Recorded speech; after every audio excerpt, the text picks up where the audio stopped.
नमस्कार, मैं हूं दीपक चौरसिया। अपने वादों और दावों के रथ पर सवार मोदी सरकार 300 दिन पार कर चुकी है।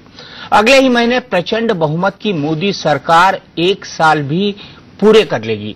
ऐसे में देश के सामने सबसे बड़ा सवाल यह है कि प्रधानमंत्री नरेंद्र मोदी क्या जनता की उम्मीदों पर अब तक खरा उतरे और आगे भी क्या खरा उतरेंगे, या बीजेपी और संघ के नेताओं के अनर्गल बयान मोदी सरकार की साख पर बट्टा लगाकर मुश्किलें बढ़ा रहे हैं। क्या सरकार की कमजोरियां कांग्रेस को, खास तौर पर राहुल गांधी को फिर से मजबूत करेंगी, या दिल्ली में मोदी लहर की हवा निकालने वाले केजरीवाल अब पूरे देश में मोदी के सबसे बड़े विरोधी बनकर उभरेंगे? इंडिया न्यूज की टीम इन तमाम सवालों के साथ जनता का सबसे ताजा मूड जानने के लिए देश के 15 राज्यों में गई। 15 राज्यों के 60 शहरों में उभरेंगे। इंडिया न्यूज की टीम इन तमाम सवालों के साथ जनता का सबसे ताजा मूड जानने के लिए देश के 15 राज्यों में गई। 15 राज्यों के 60 शहरों में 6000 से ज्यादा लोगों ने हमें बेबाकी से अपनी राय भी दी। क्या है वो राय, इस पर अगले 2 घंटे तक हम करेंगे बड़ी बहस। हमारे साथ होगा एक खास पैनल जो हमसे चर्चा करेगा, लेकिन सबसे पहले 2 सवालों को जानने के लिए हम शीतल के पास चलते हैं। हमारी सहयोगी शीतल इस वक्त हमारे साथ जुड़ी हुई है। धन्यवाद दीपक। बिल्कुल, हमने देश का मूड जानने की कोशिश की और ये सवाल, अहम सवाल, यक्ष प्रश्न पूरे देश के सामने है कि 10 महीने पूरे हो गए हैं, तो अब मोदी सरकार को लेकर किस तरह की राय रखती है देश की जनता। तो पहला सवाल जो हम लेकर जनता के पास गए थे वो ये था कि क्या नरेंद्र मोदी आपकी उम्मीदों पर खरा उतरेंगे? क्या नरेंद्र मोदी आपकी उम्मीदों पर खरा उतरेंगे? तो आप देख सकते हैं कि 63% देश की जनता को नरेंद्र मोदी पर विश्वास है, भरोसा है, अभी भी विश्वास कायम है। उनको ये लगता है कि नरेंद्र मोदी जो बचा हुआ उनका कार्यकाल है 4 साल से कुछ ज्यादा, उसमें वो उनकी तमाम उम्मीदें, उनके तमाम ख्वाब, विकास के जो दावे और वो तमाम चीजें पूरी करेंगे। अगर हम दूसरा सवाल देखें जो हमने पूछा, क्या बीजेपी और संघ के नेताओं के अनर्गल बयान मोदी की मुश्किलें बढ़ा रहे हैं? बेहद बेहद अहम ये भी सवाल। तो इस पर 67% जनता कहती है कि हां, नरेंद्र मोदी की राह का कांटा बने हुए हैं ये अनर्गल बयान, जो अक्सर हम संघ नेताओं के या अलग अलग संस्थाएं, वीएचपी के जो तमाम नेता हैं उनके जो बयान हम सुनते आए हैं, उससे मोदी सरकार की मुश्किलें बड़ी है। 67% देश की जनता का ये मानना है। तो अभी भी लोगों को मोदी पर भरोसा है, लेकिन उनके जो इरादे हैं, उनके लिए जो इरादे हैं उसमें कंटीली चादर बिछाई है इन तमाम नेताओं के बयानों ने, ये भी 67% जनता मानती है। दीपक, मुझे ये बताइए कि क्या जनता की उम्मीदों पर खरा उतरेंगे? ये सवाल का जवाब तो हमने ले लिया, लेकिन क्या आपकी उम्मीदों पर खरा उतरेंगे मोदी? मेरी उम्मीदों पर मुझे लगता है नरेंद्र मोदी ने ये कहा है कि वो जो कर रहे हैं जमीनी स्तर पर सुधार की कोशिश कर रहे हैं, जिसके नतीजे शायद हमें जल्दी जल्दी देखने को ना मिले, आने वाले सालों में लंबी दूरी में देखने को मिलेंगे। तो मैं अभी भी इस उम्मीद पर कायम हूं कि शायद ये बात सच हो, क्योंकि ये देश हित की बात होगी। अगर आप उम्मीद पर कायम है, लेकिन एक ऐसा निर्णय बताइए। जी, एक ऐसा निर्णय बताइए जो आपको लगता है कि वो मेटेरियलाइज होगा। जैसे उन्होंने बहुत सारी बातें कही हैं सफाई को लेकर, जो उनकी जो सोच है, जो प्रीचिंग है, या फिर गैस सब्सिडी छोड़ने की बात जो उन्होंने कही है लोगों से, और आज भी उन्होंने कई तमाम सारी बातें लोगों से कही कि आप देश हित के लिए जो संपन्न लोग हैं वो बहुत कुछ सैक्रिफाइस कर सकते हैं, और क्यों ना हमारे सांसद भी इस तरह से करें, हम नेतागण भी ऐसा करें। तो मुझे लगता है कि ये सोच अच्छी है, भली है, लेकिन अभी जमीनी स्तर पर कोई बड़ा परिवर्तन हमें वाकई नहीं दिख रहा है, जैसा कि कई लोग कहते हैं, अभी नहीं दिख रहा है। लेकिन मोदी कहते हैं कि इंतजार कीजिए, धीरे धीरे दिखेगा, तो उम्मीद है। मतलब आप गैस सब्सिडी छोड़ने वाली हैं? आप छोड़ेंगे? आपने छोड़ी है? मैं तो घोषणा कर चुका हूं। अच्छा, आपने घोषणा की है? रविशंकर प्रसाद जी के सामने उन्होंने बार बार कहा कि जो बड़े लोग हैं मीडिया के अंदर, जो बड़े लोग हैं पार्लियामेंट के अंदर, जो मेंबर ऑफ पार्लियामेंट है, उन सबको छोड़नी चाहिए। और मुझसे उन्होंने बाकायदा टीवी पर मुझसे शपथ दिलवाई, मैंने उनसे शपथ दिलवाई, उन्होंने मुझसे शपथ दिलवाई, और बात उसी दिन आई गई हो गई। चलिए, आप कैप्टन ऑफ द शिप हैं, आप हमारे लीडर हैं, आप हमारे एडिटर इन चीफ हैं, तो आपने उदाहरण अगर रखा है सामने तो हम जरूर इसे फॉलो करेंगे। चलिए, सबसे पहले सवाल के लिए मैं चलता हूं राहुल देव जी के पास। क्या जनता की उम्मीदों पर खरा उतरेंगे? क्योंकि हाँ में 63% लोग जवाब दे रहे हैं, नहीं में 30% और कह नहीं सकते 7% है। देखिए, एक तो संकेत इससे ये साफ निकल रहा है कि लोग अभी भी उनको थोड़ा समय देने के मूड में हैं। लोग उनसे निजी रूप से निराश नहीं हैं। लोगों की आशाएं अभी बनी हुई हैं उनसे। लोगों की आशंकाएं जो हैं वो आपके दूसरे सवाल के जवाब में निकल के आ रही हैं। लोगों को जो लग रहा है कि जिन वजहों से उनका एजेंडा डिरेल हो सकता है या उनके नाकाम वो कर सकते हैं लोगों को, वो उनके अपने भीतर से पैदा होने वाली समस्याएं हैं। संघ परिवार की और बीजेपी के भीतर से जो तरह तरह की आवाजें उठती रहती हैं। लेकिन भरोसा लोगों का अभी टूटा नहीं है। लोग उनको अभी समय दे रहे हैं दीपक। इसलिए मुझे लगता है कि उनके पास अभी एक खिड़की है बची हुई जिसमें वो कुछ काम जल्दी से करके दिखाएं। हालांकि जिसे हम हनीमून पीरियड कहते हैं वो आजकल 6 महीने से ज्यादा का नहीं होता, वो कब का निकल चुका है। और अब असलियत और जमीन पर जो होता दिख रहा है लोगों को, इतने दिनों का जो अनुभव है उस पर उनका आकलन शुरू हो गया है। और अब पहले जैसा उत्साह और पहले जैसी एकदम अंधी आशा नहीं दिखती आपके इस सर्वे में भी। तो खिड़की बची है, दरवाजा बंद हो गया है, क्यों प्रदीप सिंह? हाँ बिल्कुल, देखिए दरवाजा धीरे धीरे बंद हो रहा, बंद हो गया है तो नहीं कहेंगे, लेकिन धीरे धीरे बंद हो रहा है। क्योंकि जिस तरह की उम्मीद थी चुनाव के दौरान और उसके बाद सरकार बनने पर, एक लोगों में जो ये है बहुत उम्मीद थी कि चूंकि नरेंद्र मोदी 12 साल से मुख्यमंत्री थे, उनको प्रशासनिक अनुभव है, योजनाओं को लागू करने का बड़ी महारत हासिल है उनको, तो इसलिए लोगों को उम्मीद थी कि उन्होंने पहले से कुछ योजनाएं बनाई होंगी जो आते ही लागू करेंगे और जिनका असर दिखाई देने लगेगा। ऐसा दिखाई नहीं दे रहा है।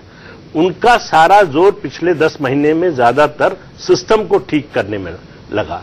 तो सिस्टम को ठीक करने से लोगों पर असर उसका रोजमर्रा की जिंदगी पर दिखाई नहीं देता।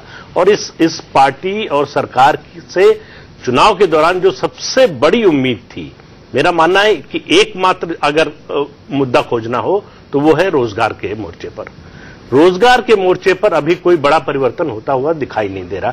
उम्मीद जरूर नजर आ रही है, लेकिन कोई बड़ा परिवर्तन होता हुआ दिखाई नहीं दे रहा। क्योंकि देखिए, जिस बात को बार बार नरेंद्र मोदी चुनाव के दौरान कहते थे कि ये युवा देश है, यहां की 2/3 आबादी युवाओं की है, तो उसी युवा ने इस उम्मीद में कि नरेंद्र मोदी के आने से हमारे दिन बदलेंगे, हमारे अच्छे दिन आएंगे, रोजगार मिलेगा हमको, वो चाहे निचले तबके का हो, चाहे मिडिल क्लास हो, चाहे उससे ऊपर का हो, सबको ये उम्मीद थी कि कुछ बदलाव आएगा। वो अभी दिखाई नहीं दे रहा है। लेकिन लोगों को, जो आपका सर्वे भी बता रहा है कि अभी नाउम्मीद नहीं हुए हैं पूरी तरह से, लेकिन उम्मीद का स्तर जरूर धीरे धीरे नीचे जा रहा है। उम्मीद का स्तर धीरे धीरे नीचे जा रहा है। हम बिहार के रिजल्ट पे जाएं, उसके पहले मैं आशुतोष के पास चलूंगा। आशुतोष, लोग अभी निराश हैं लेकिन नाउम्मीद नहीं। क्या इस नाउम्मीदी को उम्मीदी में बदल पाएंगे मोदी? देखिए दीपक जी, कम से कम मैं कह सकता हूं कि 11 महीने में जो नरेंद्र मोदी का जो शासनकाल था उसका एक कॉन्टेक्स्ट ये था कि चाहे हिंदुस्तान की कोई भी समस्या हो, घोड़े पर सवार एक आदमी आएगा और सारी समस्याओं को जादू की छड़ी घुमाएगा और उसके बाद सारी समस्याएं खत्म हो जाएंगी। और यही कारण था कि 282 सीटें बीजेपी को मिली और वो सारी की सारी सीटें मैं कह सकता हूं नरेंद्र मोदी की वजह से थी। अगर बीजेपी कोई और नेता होता तो इतनी सीटें नहीं आती।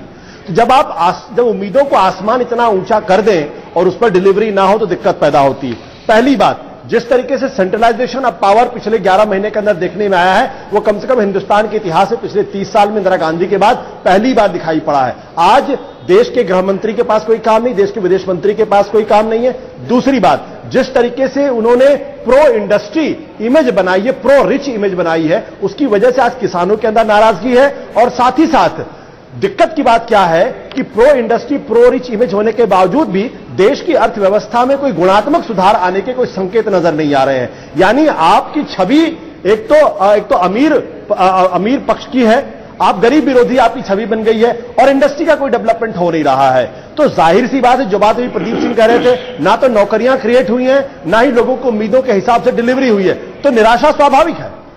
निराशा स्वाभाविक है, लेकिन इस निराशा का हम क्या करेंगे, कैसे टेकल होगी और कैसे टेकल होगी खासतौर पर बिहार चुनाव के वक्त। तो सीधे हम चलते हैं शीतल के पास, बिहार की राय क्या कहती है ये जान लेते हैं, फिर प्रभुनाथ सिंह जी के पास चलेंगे। बिल्कुल दीपक, बिहार की राय बेहद बेहद अहम है क्योंकि बिहार में चुनाव है इसी साल और मुझे लगता है कि सबसे बड़ा चैलेंज इस साल का बिहार ही होने वाला है नरेंद्र मोदी के लिए और बीजेपी के लिए। अगर बिहार की जनता का देखें तो हमने उनसे ये सवाल पूछा, क्या नरेंद्र मोदी आपकी उम्मीदों पर खरा उतरेंगे? तो 70% जनता बिहार की कहती है, ये मानती है कि हाँ नरेंद्र मोदी हमारी उम्मीदों पर खरा उतरेंगे, जो अपने आप में बहुत बड़ी बात है अगर हम आने वाले चुनाव को नजर में रखें तो। और अगर दूसरा सवाल देखें तो क्या बीजेपी और संघ नेताओं के अनर्गल बयान मोदी की मुश्किलें बढ़ा रहे हैं? तो इसमें 76% बिहार की जनता कहती है कि हाँ ये तमाम लोग अपनी इस बयानबाजी से नरेंद्र मोदी की मुश्किलें बढ़ा रहे हैं, उनके लिए कांटे बो रहे हैं। लेकिन 70% जनता को अभी भी नरेंद्र मोदी पर विश्वास है, जो अपने आप में एक बड़ी बात कह जाता है क्योंकि आने वाला चुनाव सबसे बड़ा चैलेंज बीजेपी के लिए होगा। और अगर ये वाकई वहां पर लहर है तो शायद नरेंद्र मोदी और उनकी टीम ये जानकर खुश होंगे। प्रभुनाथ सिंह जी, बड़ा साफ है, 70% लोगों को लगता है कि मोदी की लहर अब भी बरकरार है, उनको मोदी पर भरोसा है। बिहार बीजेपी मोदी के नाम पर चुनाव लड़ने जा रही है, तो आपके लिए खतरे की घंटी है। दीपक जी, साल भर पहले, लगभग 10 महीना पहले लोकसभा का चुनाव हुआ था और लोकसभा के चुनाव में जो मोदी के विपक्ष में वोट गया है उसका प्रतिशत लगभग 66% से ज्यादा है। तो मतदाताओं ने उस समय भी बता दिया कि हम मोदी के पक्ष में बहुमत में नहीं है। और जो इनका ये 10-11 महीना का शासन बीता है, अभी राष्ट्रीय कार्यकारिणी के बैठक में इन्होंने कहा कि साहब भ्रष्टाचार मुक्त शासन चल रहा है। तो आप ही बता सकते हैं कि देश से भ्रष्टाचार किस तरह समाप्त हो गया है और देश की जनता समय पर बताएगी कि ये भ्रष्टाचार मुक्त शासन है या झूठ बोलने वालों का शासन है। और जो इन्होंने चुनाव के समय वादा किया, चाहे वो सीमा के सुरक्षा के सवाल पर कहते थे कि 56 इंच का सीना है, जहां आज ही 3 आतंकी हमला हुआ है और 3 आतंकी हमला के बाद अभी भी सरकार मौन बैठी हुई है और पता नहीं उनका सीना 56 इंच का है या घटा है कि नहीं अभी।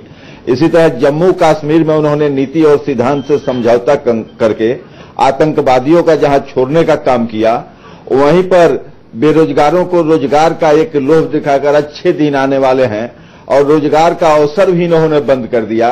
राज्य का जितना भी बजट होता है कई प्रदेशों में, खास करके बिहार में उन्होंने बजट में कटौती कर दिया।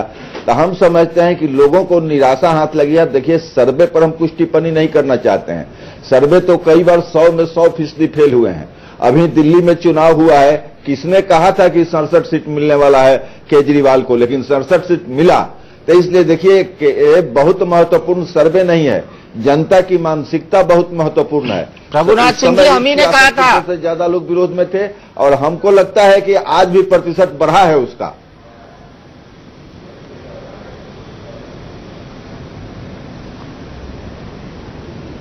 कर गया।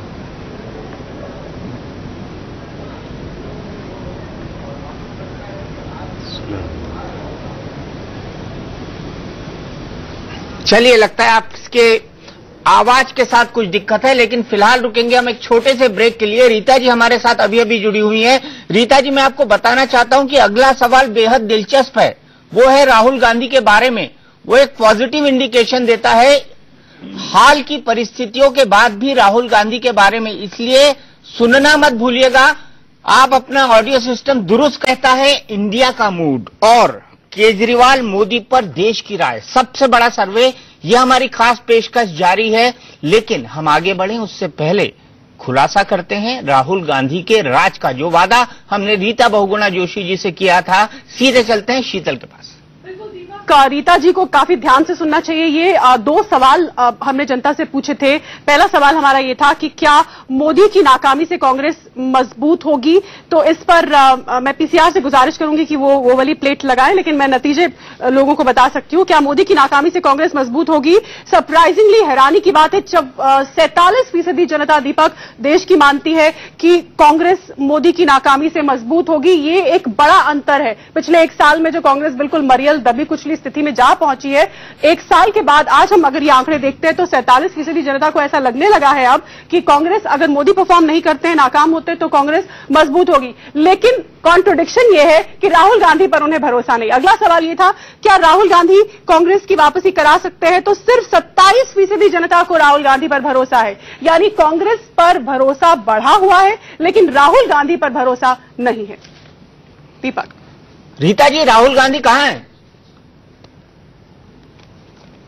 देखिए, राहुल गांधी जी हमारे राष्ट्रीय उपाध्यक्ष हैं। राहुल गांधी जी पूरे देश को बता कर गए हैं कि वो कुछ दिन चिंतन मनन करना चाहते हैं, उनका अधिकार है। नहीं, कहां है? छुट्टी पे जाएं और अब शीघ्र लौटने वाले हैं।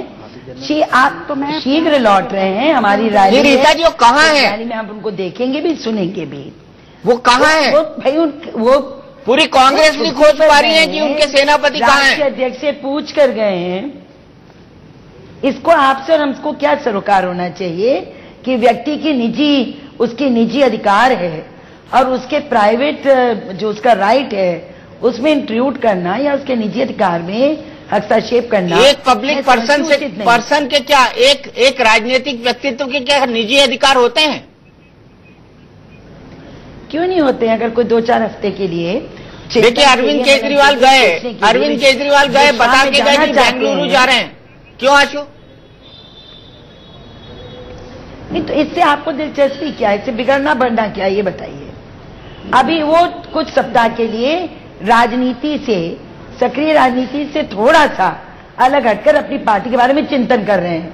हमारी पार्टी के चुनाव हो रहे हैं, हमारी पार्टी का नया संगठन बनना है, किस तरह से हमारी अभी हार हुई 2014 में, कैसे पार्टी को, जो इतनी मजबूत और अच्छी पार्टी है, उसके संगठन को बेहतर बनाया जाए, क्या हमारी पॉलिसीज हैं, क्या हमारे सिद्धांत हैं, सब चीजों पर विचार करने के लिए कुछ दिनों के लिए विश्राम पे गए हैं। अच्छा आशु, मैं समझती हूँ इतना बड़ा मुद्दा नहीं है जितना बड़ा मुद्दा इसको मीडिया ने बनाया है। लेकिन रीता जी, ये तो आप लोग कह रहे हैं। राहुल गांधी का अभी पिछले 1.5-2 महीने में ऐसा कोई बयान नहीं आया है कि वो पार्टी के बारे में चिंतन मनन करने गए हैं।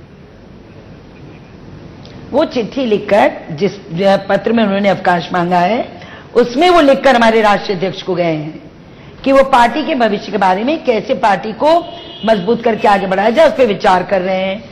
तो इसमें मैं समझती हूँ ये पार्टी के वाइस प्रेसिडेंट गए हैं, हमारी राष्ट्रीय अध्यक्ष हैं, यूपीए की चेयरपर्सन यहाँ हैं, लोकसभा में और जो है हमारे उसमें राज्यसभा में हमारे लीडर्स हैं। सारा इतना मूवमेंट हम लोगों ने चलाया। आप देख रहे हैं कि पूरे देश में भूमि अधिग्रहण अधिनियम को लेकर कांग्रेस ने सबसे ज्यादा संघर्ष किया है, प्रस्तुत किया। किसानों की जो हालात हैं, जो ओलावृष्टि से हुए हैं, आंधी से हुए हैं, हमारी राष्ट्रीय अध्यक्ष ने 4 प्रदेशों का दौरा किया है। लगातार राष्ट्रपति जी से लेकर, सदन से लेकर और जनता के बीच में मौजूदगी कांग्रेस पार्टी की है, हर प्रदेश में, हर जिले में है। और राहुल जी ने जो किया है, जो परिश्रम किया है, उसको 1 सेकंड में नगण्य आप कर दें, ये उचित नहीं है। मैं मानती हूँ और समझती हूँ। रीता जी, अगर आप इजाजत दें और लौट कर आएंगे तो सर, मुझे क्विक ब्रेक लेना है। उन्होंने जिससे राहुल गांधी पर सवाल। सर, मुझे बहुत क्विक ब्रेक लेना है। इसी प्रश्न पर हम वापस लौटेंगे राहुल सर के पास, आशु के पास, जैन साहब के पास, लेकिन इस ब्रेक के बाद। देखिए, एक बात को आप समझने का प्रयास करिए।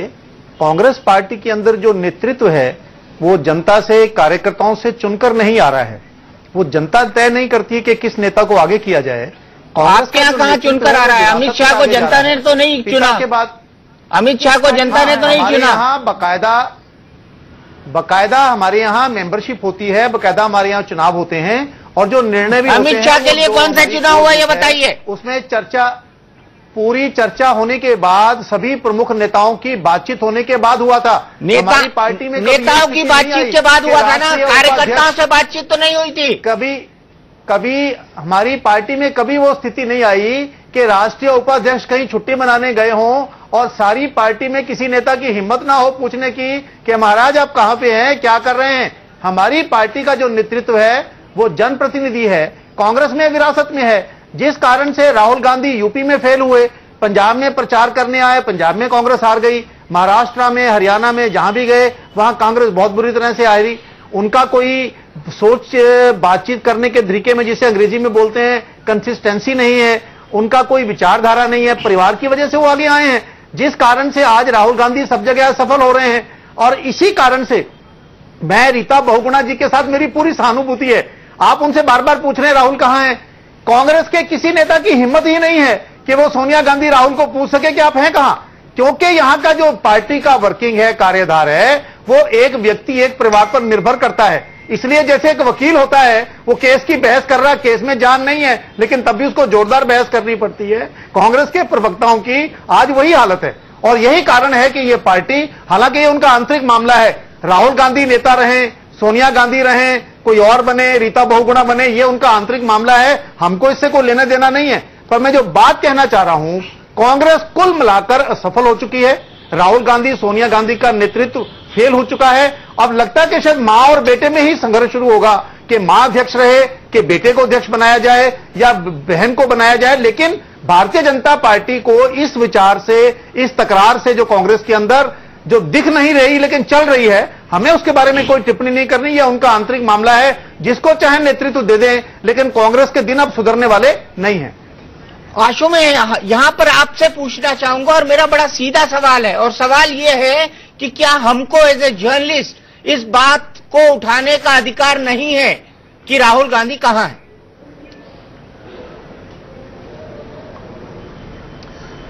देखिए, पत्रकारों के तो कोई भी सवाल उठाने का अधिकार है। सवाल उठाने पर तो खैर किसी को किसी तरीके की कोई आपत्ति नहीं होनी चाहिए। लेकिन ये अपने आप में बड़ा रहस्यमय मामला है कि आखिर राहुल गांधी अगर कहीं गए हुए हैं तो उसके बारे में बताने की कोशिश क्यों नहीं की जा रही, और बार बार ये कहा जा रहा है कि क्या वो गुस्से में गए हैं, नाराजगी है पार्टी से। तो मुझे लगता है कांग्रेस को इस बारे में खुलासा करना चाहिए। लेकिन मैं एक बात और कहना चाहता हूं कि आज सवाल इस बात को लेकर यह है कि क्या राहुल गांधी कांग्रेस पार्टी को लीड कर सकते हैं या नहीं लीड कर सकते। यह ज्यादा बड़ा सवाल है, क्योंकि आज जिस स्थिति में कांग्रेस पार्टी है, 44 सीटें उसके पास हैं, और यहां से कांग्रेस को पिछले कम से कम 11 महीनों के अंदर ऐसी कोई कोशिश दिखाई नहीं पड़ी जिससे यह लगे कि राहुल गांधी कांग्रेस पार्टी को दोबारा जिंदा करने की स्थिति में है या दोबारा उसके अंदर जान फूंकने की स्थिति में। सोनिया गांधी ने जरूर कोशिश की है। तो आज सवाल राहुल गांधी के नेतृत्व क्षमता को लेकर है, और यह पार्टी के लिए सबसे गंभीरतम संकट में से एक है। और अगर आज भी पार्टी के अंदर और पार्टी के बाहर राहुल गांधी की नेतृत्व क्षमता पर सवाल उठ करे हुए हैं तो यह ज्यादा बड़ा संकट है। दीपक, जो अगर राहुल जी समय हो तो जो मैं रीता जी से पूछना चाहता था वो ये था राहुल गांधी के संदर्भ में कि रीता जी, क्या जब वो अपनी इस अज्ञातवास से लौट कर आएंगे, चिंतन मनन कर चुके होंगे, तो क्या देश ये उम्मीद कर सकता है कि वो आके फिर देश को कांग्रेस की प्रगति का और उसके भविष्य का एक निश्चित सुविचारित कोई एक खाका उसके सामने रखेंगे, ये बताएंगे कि क्या नया चिंतन किया और पार्टी को पुनर्जीवित करने की उनकी योजना क्या है? क्या वो देश को संबोधित करेंगे? ये क्या पूछ लिया? क्योंकि ये जो खुद पता नहीं, ये क्या पूछ लिया? अगर ऐसा नहीं हुआ, ये सिलेबस से बाहर का सवाल है। ये क्या पूछ लिया आपने उनसे? नहीं, इसलिए दीपक कि ये अगर ऐसा नहीं हुआ मुझे बोलने दीजिए। ये जो सारे जवाब दे रही हैं कांग्रेस के नेता, वो झूठे पड़ जाए। सवाल आ गए हैं। मैं ये कह रही हूं, मुझे बड़ी प्रसन्नता इस बात की है कि राहुल जी के लिए सब चिंतित हैं। अगर राहुल जी का भारतीय राजनीति में कोई आप भूमिका नहीं देखते हैं तो आपको इस बात की चिंता क्यों है कि वो कई हफ्ते से बाहर हैं और वो लौटेंगे तो वो क्या खाका सामने सिर्फ इसलिए कि वो आपके उपाध्यक्ष हैं। अगर आप उनको मिस कर रहे हैं, इसके मतलब राहुल जी की सार्थकता हिंदुस्तान की राजनीति में है। उन्होंने पूरे 10 साल इस देश को दिए हैं, सारे गलत कारणों के लिए याद किया जा रहा है। और दूसरी बात सुन लीजिए, जितनी बातें लेकर आप लोग चल रहे हैं, अभी जैन साहब बहुत बोल रहे हैं, उनको बड़ी चिंता है कांग्रेस पार्टी की। इनसे पूछिए, अडवाणी जी मंच पे बैठे रहे, उनको बोलने का मौका नहीं दिया गया। इनकी हिम्मत थी कि मोदी से पूछ लें। मोदी का एक तंत्र चल रहा है इस देश में, किसी की हिम्मत है कि मोदी जी से सवाल पूछ ले? अरे रीता जी, आप राहुल गांधी की बात करिए ना। दिल्ली में रीता जी, आप राहुल गांधी की बात करिए ना। किरण बेदी को उतारा, जैन साहब की हिम्मत थी कि पूछ लें कि किरण बेदी को क्यों उतार रहे हैं? ये क्या बात करते हैं लोकतंत्र की? कांग्रेस पार्टी का स्ट्रक्चर है, और स्ट्रक्चर में हमारी वर्किंग कमेटी है, ऑल इंडिया कांग्रेस कमेटी है, प्रदेश कांग्रेस की कमेटीज हैं, और सबने एक साथ एंडोर्स करके राहुल गांधी जी को वाइस प्रेसिडेंट बनाया। नेता और इस समय हमारी अध्यक्ष सोनिया जी हैं, यूपीए की चेयरपर्सन सोनिया जी हैं। पार्टी एक समूह में काम करती है, और हमारी लीडर सोनिया जी ने जब मौका आया भूमि अधिग्रहण रीता जी, क्या आपको ये नहीं लगता किसानों की समस्या का रीता जी आगे बढ़कर काम किया? रीता जी, क्या आपको ये नहीं लगता राहुल जी की पदयात्रा थी? रीता जी एक राहुल जी की पदयात्रा थी। क्या आपको नहीं लगता कि राहुल गांधी कहाँ हैं? इस पर रहस्य बनाकर कांग्रेस अपना ज्यादा नुकसान कर रही है। छुट्टी लेने का सबको हक है। अमेरिका के राष्ट्रपति भी हर साल घोषित छुट्टी पर जाते हैं, लेकिन देश को ये ना बताना, लगातार रहस्य बनाए रखकर कांग्रेस का नुकसान हो रहा है। क्या आपको ऐसा नहीं लगता? नहीं, ये बात आपकी है कि भाई देशवासी उनके लिए अगर चिंतित हैं तो हमारे लिए खुशी की बात है। अगर देशवासी चाहते हैं राहुल जी जल्दी आए, सामने दिखाई दें, तो हमारे लिए बड़ी प्रसन्नता की बात है। हम चिंतित नहीं हैं। राहुल जी लीड करेंगे, हम राहुल जी चिंतित नहीं हैं और वो लीड करेंगे। लेकिन लोकतंत्र में सबको जानने का ये अधिकार है कि उनका एक नेता कहाँ है। दीपक जी, वो प्रधानमंत्री नहीं है देश के, वो राष्ट्रपति नहीं है देश के, वो कांग्रेस के अध्यक्ष नहीं है, वो उपाध्यक्ष है। अरे वाइस प्रेसिडेंट तो है ना, क्यों ले जा रहे हैं? कोई जिम्मेदारी है देश की सबसे पुरानी पार्टी के वाइस प्रेसिडेंट के तौर पर उनकी, आप मानते हैं जिम्मेदारी है या नहीं? पार्टी की कमी, आपको पार्टी की कमी कहाँ दिख रही है? जब राहुल जी होते हैं तब आप परेशान होते हैं कि सिर्फ राहुल जी और सोनिया जी पार्टी चला रहे हैं। सर्वेक्षण आज राहुल जी राय लेनी चाहिए। पूरी पार्टी जुटकर काम कर रही है, उस पर भी आपको चिंता है। मतलब आपको लगता है राहुल जी रहे नहीं रहे पार्टी पे ज्यादा असर नहीं पड़ता? जी नहीं, पार्टी नहीं पड़ता। ब्रेकिंग न्यूज चला दो कि party, Rita ji breaking news चला दो, राहुल जी रहे या नहीं रहे पार्टी पर कोई असर नहीं पड़ता। मैंने कब कहा? आपने तो अभी कहा, आप खुद कह रहे हैं। अरे आपने तो अभी कहा राहुल जी, भाई आप उसकी मीनिंग देखिए। राहुल जी वाइस प्रेसिडेंट हैं, मैं तो मीनिंग बता रहा हूँ आपको। सोनिया जी काम कर रहे हैं। अब आप तोड़ मरोड़ के तो कुछ भी कर सकते हैं चौरसिया जी, तोड़ मरोड़ने पे तो मेरा हाथ नहीं। पर मुझे ये है, राहुल जी लौट रहे हैं, हमारा किसान सम्मेलन वो है, अधिवेशन है, रैली होने जा रही है दिल्ली में, जिनमें किसानों के इशू को उठाएंगे। और आज अगर किसान मध्य में आए हैं चर्चा के, तो राहुल गांधी जी का प्रयास जो भट्टा पारसौल से शुरू हुआ और एक किसानों के हक में कानून में परिणत हुआ, तो उनको आप ऐसे नजरअंदाज नहीं कर सकते। युवा राजनीति में आए, राहुल जी ने शुरू किया, आज सब युवाओं को ढूंढ रहे हैं, अलग अलग क्षेत्रों में जाकर लोगों से बात करके पॉलिसीज बने, राहुल जी ने शुरू किया। भ्रमण करना, गांव में जाना, गांव में रहना, उन्होंने बहुत परिश्रम किया है। कलावती जी भी याद कर रही हैं कि 21%, 27% लोग उनको पसंद कर रहे हैं। अच्छा रीता जी, एक सवाल का जवाब दीजिए। आप युवाओं को ढूंढ रहे हैं पार्टी में, युवा मिल नहीं रहे हैं, और युवा राहुल गांधी को ढूंढ रहे हैं, राहुल गांधी नहीं मिल रहे हैं। नहीं, आप कैसे कह रहे हैं बात? हमारे तो युवाओं को राजनीति में सक्रिय करने, उनको मोटिवेट करने वाले व्यक्ति ही राहुल जी हैं। तो वो आज हमारी पार्टी वो मिलने नहीं है ना, अनेक युवा हैं। युवक कांग्रेस की सदस्यता लगातार क्यों घटती जा रही है? दक्षिण से लेके उत्तर तक। नहीं, आप तो कह रहे हैं बढ़ रही है। अभी आप लोगों ने हम लोगों को नगण्य कर दिया था भारत की राजनीति में 2014 में। अब जब मोदी जी का झूठ खुल रहा है, जब भारतीय जनता पार्टी का जो झूठे आश्वासन थे वो ध्वस्त हो रहे हैं, तो जनता को समझ में आ रहा है कि कांग्रेस पार्टी रीता जी, ने आम आदमी के लिए, प्रदेश में हाथों में बैठे लोगों के लिए काम किए थे। रीता जी, आज ये जो सर्वेक्षण हुआ है, सबसे अच्छी विकल्प इस देश में। माननीय रीता जी, जिस सर्वेक्षण पे हम लोग बात कर रहे हैं, वो उसके नतीजे बता रहे हैं कि आपके प्रदेश और कांग्रेस के गढ़, राहुल गांधी और गांधी परिवार के गढ़, उत्तर प्रदेश में केवल 21% लोगों को भरोसा है राहुल गांधी पर, जबकि कांग्रेस पर उनका वो नहीं हुआ है, समर्थन ज्यादा है, भरोसा ज्यादा है। 40% ये एक बेहद महत्वपूर्ण और आपके लिए एक आपकी टिप्पणी क्या है? 21% लोगों को राहुल पर भरोसा है, लेकिन उससे दुगने से ज्यादा लोगों को कांग्रेस पर भरोसा है। इसका क्या मतलब है? देखिए, ये तो सवाल पूछने का तरीका रहा होगा, मैं नहीं जानती सवाल किस तरह रखे गए। कांग्रेस पार्टी में हमारे दो इस समय शीर्ष नेता सोनिया जी, राहुल जी हैं, और अगर कांग्रेस को लोग बेहतर समझने लग गए हैं, उसका ग्राफ बेटर हो रहा है, तो नेतृत्व को आप उससे अलग कैसे कर सकते हैं? लोग कर रहे हैं, जाइए, उनको आने दीजिए। लोग कर रहे हैं, आप ही की पार्टी के लोग कर रहे हैं। कर रही है। संदीप दीक्षित कह रहे हैं कि अभी नेतृत्व परिवर्तन की जरूरत नहीं है, सोनिया जी ही सबसे अच्छी नेता है। अंबिका सोनी कह रही है, इससे पहले चिदम्बरम बोल चुके हैं। हमारी पार्टी में आंतरिक लोकतंत्र है। ये मोदी की सिर्फ मोदी की पार्टी नहीं है, या अमित शाह की पार्टी नहीं है कि जो चाहेंगे वही होगा, बड़े बड़े नेताओं को अपमानित करेंगे। लोग अपनी ओपिनियन दे रहे हैं। जो सामूहिक नेतृत्व सोचेगा, जो CWC सोचेगी, जो AICC सोचेगी, वही होगा। ये भाई कौन चुनता है जिसको? और साहब मैं आपके पास आ रहा हूँ ब्रेक के बाद की बात कर रहे हैं, और मूड की बात इसलिए क्योंकि 300 दिन से ऊपर हो चुके हैं मोदी सरकार के, और उसके बारे में देश क्या सोचता है, इसी पर हमारी बड़ी बहस चल रही है। यहां पर जो बड़ा सवाल उठा था वो ये उठा था कि राहुल गांधी क्या कांग्रेस को होल्ड कर पाएंगे, और ज्यादातर लोगों का ऐसा सोचना है कि अगर मोदी सरकार कमजोर होती है, मोदी कमजोर होती है, तो कांग्रेस तो मजबूत होगी, लेकिन राहुल गांधी शायद उस किले को बचा नहीं पाए। नरसिम्हा राव साहब, आप इस बात पर कुछ अपनी टिप्पणी कहना चाहते थे, लेकिन मेरा बड़ा सीधा सवाल है, अगर मोदी साहब फेल करते हैं तो क्या कांग्रेस तो उठेगी लेकिन राहुल गांधी नहीं उठ पाएंगे, ऐसा क्यों?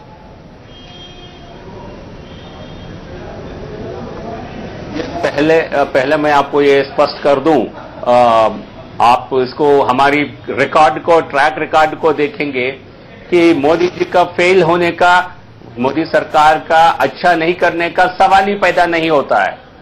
तो इसलिए ऐसे ही उम्मीद लगाकर कांग्रेस कई साल से बैठी रही गुजरात में। मुझे वापस मेरा आवाज आ रहा है, थोड़ा इसको प्लीज फिक्स करा दीजिए। लेकिन जैसा गुजरात में हर 5 साल कांग्रेस ये उम्मीद लगाकर बैठी थी कि बीजेपी और मोदी सरकार कुछ गलतियां करेंगे और हमें जनता सत्ता में लाएगी, और बार बार उनको निराश होना पड़ा। वही स्थिति दिल्ली में भी, केंद्र में भी बनने वाली है। तो इसलिए ये बहुत जल्दबाज, जनता आज नेता की विश्वसनीयता, नेता की परफॉर्मेंस को देखती है। तो हमारी विश्वसनीयता, मोदी जी की विश्वसनीयता, मैं समझता हूं लोकसभा चुनावों के समय से एक्चुअली बढ़ी है, कहीं घटी नहीं है। तो इसलिए हमें पूर्ण विश्वास है, हम पूर्ण बहुमत के साथ 5 साल के बाद दोबारा सत्ता में आएंगे। हमारी जो दृष्टिकोण है, हमारी जो टारगेट है, 15-20 साल तक सत्ता में भाजपा को रहने को लेकर हमारी स्ट्रैटेजी है। तो अगले 5 साल में कांग्रेस का मौका क्या, 25 साल तक उनको इंतजार करना पड़ सकता है। तो इसलिए मैं समझता हूं इसके कारण एक निराशा का माहौल है पूरे परिवार में भी। इस स्थिति से, इस किसके परिवार में कैसे बाहर आ जाए, इसको लेकर। अरे किसके परिवार में निराशा है राव साहब, किसके परिवार में निराशा है? कांग्रेस। ये कब से परिवार हो गया? पहले तो बीजेपी का परिवार होता था, संघ परिवार से कांग्रेस। हम तो 25 साल सत्ता में रहने की हम कल्पना कर रहे हैं, हम उसकी तैयारी कर रहे हैं। अरे अब 15 साल थे, अब 25 साल हो गए आप। ये कांग्रेस परिवार में और गांधी परिवार में नहीं, क्योंकि आप देखिए हमारे रिकॉर्ड में, देखिए जो गुजरात में हमने जो किया था, तो देख लीजिए, वैसा ही हर 5 साल हम रिपीट करते ही रहेंगे। तो एक्चुअली RSS की 10,000 शाखाएं बढ़ा दी, परिवार के अंदर, गांधी परिवार के अंदर बढ़ गई, एक प्रकार की बजरंग दल है, सारे जो इनके कट्टर हिंदू संगठन है, दीपक सबको इन्होंने लगा दिया है। मीडिया, मैं आश्चर्य, मुझे इस बात को लेकर आश्चर्य लगता है, क्योंकि आप जैसे पत्रकार इस पैनल में आप एंकर कर रहे हैं, बड़े पत्रकार आपके पैनल में हैं।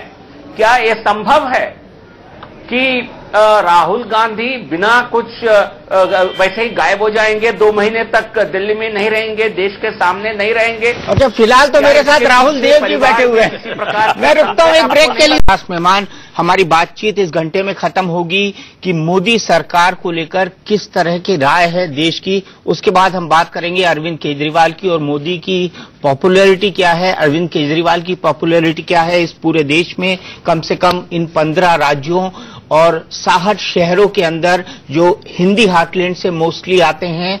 लेकिन आशु, चलते चलते मेरा आपसे सवाल, आपको क्या लगता है मोदी अगर सफल होंगे तो क्यों, और असफल होंगे तो क्यों? बहुत अच्छा सवाल। नहीं, कम से कम पिछले 11 महीनों में जो मोदी का कार्यकाल था उसमें तो कम से कम मुझे सफल होते नजर नहीं आए। अगर आपको बिल और साथ ही साथ आर्थिक सुधार के कुछ मसलों को अगर आपको ऑर्डिनेंस अध्यादेश से अगर लाना पड़ जाए तो ये इस बात को दर्शाता है कि आप कहीं ना कहीं या तो संस्थाओं के प्रति आपके मन में कोई इज्जत नहीं है या कहीं ना कहीं कुछ गड़बड़ है आपके गवर्नेंस के अंदर। जो हालत आज केंद्रीय मंत्रियों की, उससे भी आप समझ सकते हैं। जिस तरीके से आरएसएस के तमाम जो आनुषंगिक संगठन है वो बार बार कहने के बावजूद भी उनकी बात नहीं सुन रहे हैं, और जिस तरीके से रह के जहर उगला जा रहा है, उससे एक बात तो स्पष्ट है, या तो वो इन पर लगाम नहीं लगाना चाहते या वो लगाम लगाने में अक्षम है। अब इन दोनों में से दोनों ही बात जो है वो अपने आप में कम से कम ये साबित नहीं करती कि नरेंद्र मोदी जी देश के लिए प्रेरणादायी प्रधानमंत्री साबित हो सकते हैं और उन पर कोई बहुत लंबे समय तक यकीन किया जा सकता है। चलिए, आशु के इस बेबाक विश्लेषण के लिए उनका शुक्रिया। जो मेहमान हमारे साथ जुड़े हुए हैं वो टुनाइट विद दीपक चौरसिया में भी जुड़े रहेंगे। बाकी मेहमान जो हमारे से विदा ले रहे हैं उनका बहुत बहुत शुक्रिया। तो आगे देखिए टुनाइट विद दीपक चौरसिया, जिसमें हम करेंगे इंडिया के मूड की एक बार फिर से पड़ताल और कई सारे यक्ष प्रश्न हमारे सामने होंगे।